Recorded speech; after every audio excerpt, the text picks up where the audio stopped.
How to get rich in 2025. Trying to put you guys on some game, feel me? How you can get rich, how I can get rich. Let's watch this shit, man. Scammer. You wake up one morning and decide you're too smart to work a normal job. Why would you waste 40 years in an office when you could just convince some guy in Ohio that you're a Nigerian prince who needs help moving $15 million? You start small. Fake concert tickets, a couple of dodgy eBay listings, maybe an investment opportunity that's really just your bank account. Then you branch out. A pyramid scheme, a fake charity, maybe even a whole Shopify store selling products that don't exist. Before you know it, you've mastered the art of taking money from strangers without ever meeting them. Then one day you hit it big. You set up a fake luxury watch business, slap some stock photos on Instagram, and start selling $10,000 Rolexes for $7,500. The orders flood in, your bank balance explodes, and you can't believe people are still falling for it. Everyone hates scammers, but they also kind of admire the hustle. Right up until the FBI knocks on your door at 4 a.m. and suddenly you're explaining to your cellmate how you once sold thin air for six figures. The inventor. You're sitting in your garage at 2 a.m. surrounded by half-broken appliances, empty Red Bull cans, and all you can smell is burning plastic. Most people would look at a pile of junk and see, well, a pile of junk. But you see the next big thing. You've already failed with the self-toasting. Subscribe right now. Right now. Subscribe right now. Do it. Now. Now. Right now. Please. Bread knife and the solar-powered flashlight, but this time feels different. You cobble together a weird-looking prototype using duct tape, spare wires, and an old blender motor, and somehow it works. You slap a ridiculous name on it, post a video online, and overnight it goes viral. Suddenly, big companies are calling you with offers in the millions to buy your idea, and you have no idea how to even respond. 1 month later, you're rich, famous, and giving TED Talks about innovation, conveniently leaving out the part where your billion-dollar idea was born because you accidentally glued the wrong parts together. Pro gamer. Your parents told you playing video games all day would never make you money. Now you're sitting in a $4,000 gaming chair with a PC that is worth more than a car. I wanted to become a gamer. Bro, I was so good in Call of Duty Mobile. I don't even know why I stopped. I didn't feel the interest, but I'll soon get back. Anyone that would love to see me play COD, drop comment. You are racking up sponsorship deals for pressing buttons really fast. When you first started, you were playing with your mates in your bedroom, streaming to an audience of 3 people. You, your mate, and Nightbot. But then you got good. Really good. You carried your friend to third on an online tournament, then another, and suddenly you've actually got a decent teammate. You guys get flown out to an arena where thousands of screaming fans are watching you frag strangers on a giant screen. You're earning more from prize money, merch, and brand deals than your parents did in their best year combined. And the best part? All those hours they called wasting time were actually career development. Now you never have to touch grass and can game all day without anyone telling you it's a bad idea. Lawsuit lottery winner. When people ask what you do, you tell them you're a lawyer at a local firm because it sounds respectable.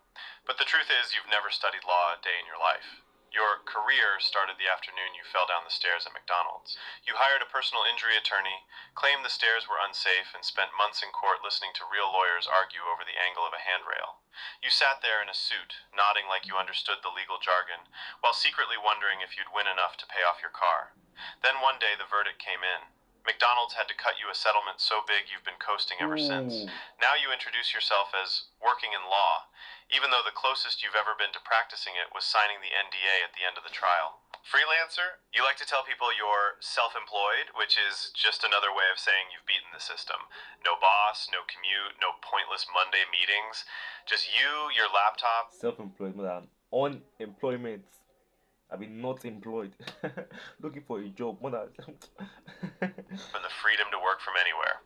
You started with small gigs, a bit of writing here, a logo design there, but it didn't take long before you were charging real money for work you could do in sweatpants. Now you wake up when you feel like it, take lunch breaks that last 3 hours, and work from beaches, coffee shops, or your bed if you feel like it. You set your own rates, pick your own clients, and never have to ask permission to take a day off.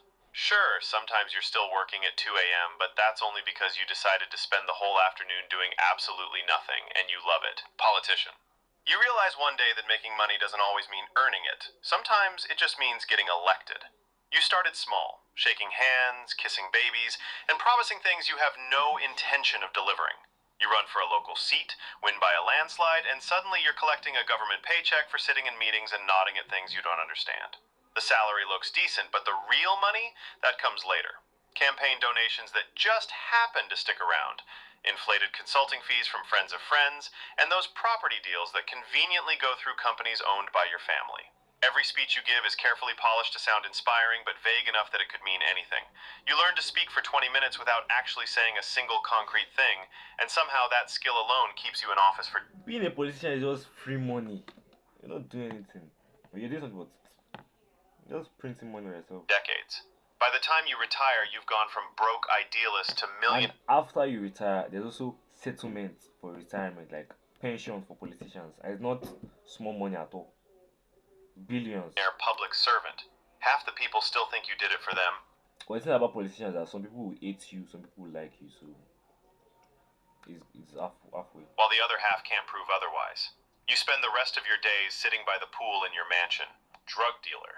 You figure out early on that supply and demand works a lot faster when your product is addictive. When you first start, all you do is a few supply and demand in economy doesn't work. sales here. But how many times do you need to shuffle a deck of cards to make them truly random? How much uranium does it? When you first start, all you do is a few sales here and there to friends. You move on to the club bathrooms where you pretty much force unwilling people to buy from you. But then the word spreads. Your friend's friend needs some ASAP. Suddenly you're making more in a weekend than most people make in a month. And all you had to do was answer a few late night calls and meet people in parking lots. You upgrade your car, your clothes, and your phone, and everyone assumes you just have a good job. The truth is, your office is the backseat of your car, and your business hours are whenever someone's desperate enough to pay double. It's risky, sure. One wrong move and you're in handcuffs. But the money's so fast it feels like the rules don't apply to you. You tell yourself it's just temporary, a quick way to stack some cash.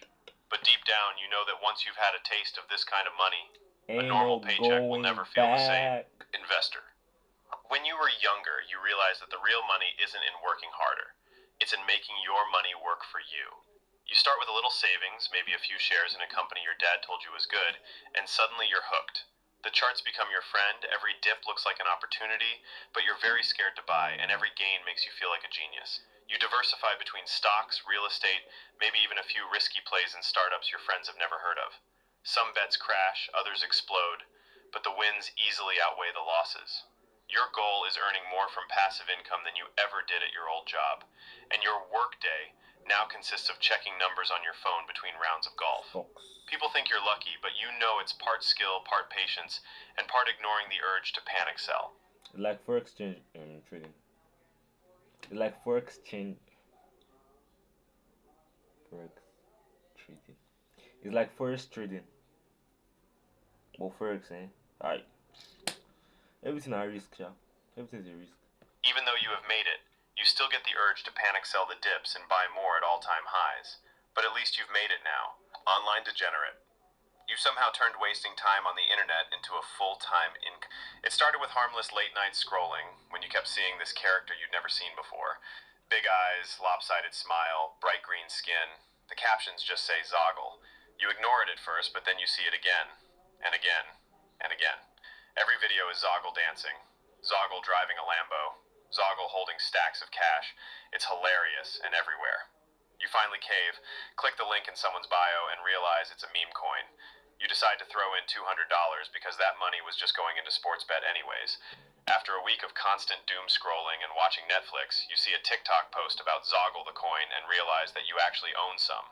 You open up your wallet, and your Zoggle is still worth $200, but when you refresh, you can't believe your eyes. Your $200 is now worth 7 figures. You have no idea how or why it happened, but somehow you've gone from a random guy on TikTok to an accidental millionaire. All because a smiling green blob wouldn't leave your feed.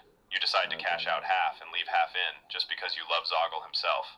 But you needed money for Uber Eats, Sportsbet, and Chrome Hearts. Course seller. You figure out pretty quickly that it's easier to make money teaching people how to make money than actually making it yourself. So you build a proven system based on a few buzzwords you stole from other people's content, slap it into a PDF, and start calling yourself a mentor.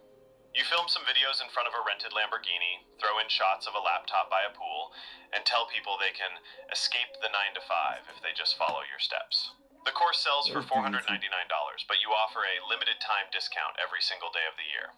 Before long, strangers are wiring you thousands for information they could have Googled for free, and you're making more from selling the dream than you ever did chasing it.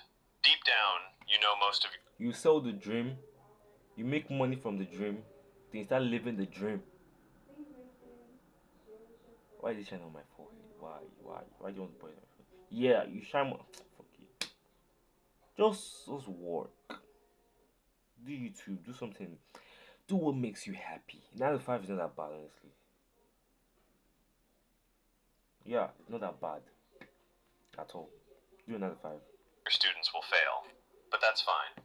Every failure just makes them more likely to buy your next course. Yeah. The next question. Make restaurant style. Shut up, bitch ass up, nigga. Yeah. Thanks for watching. If you actually watched the video to the end, thank you, thank you, thank you. Love each and every one of you, even though you're not even subscribing. You just for clicking, you just for clicking on the video is really means a lot to me. Thank you. Thank you for 70 subscribers. Keep grinding, keep hustling. Let's go with 100 subscribers. Let's get it. Love you guys. Love you.